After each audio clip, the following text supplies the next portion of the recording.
siyaasadda u dhaxayso dowladda federaalka Soomaaliya iyo maamulka koonfur galbeed ayaa cirka isku shareeray.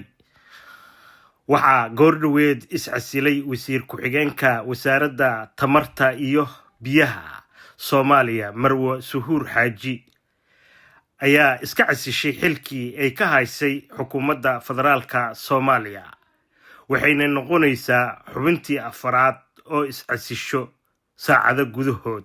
hase yeeshee waxay dhammaan xubnaha iscasilay caawa ka soo jeedaan maamulka koonfur galbeed. iscisiladoodana waxay salka ku haysaa khilaafka u dhaxeeyo madaxweyne xasan sheekh iyo weliba laftagrem. wixii warar ah oo ku soo kordho waxaad kala socon doontaan barta radio halgan. mahadsanidin.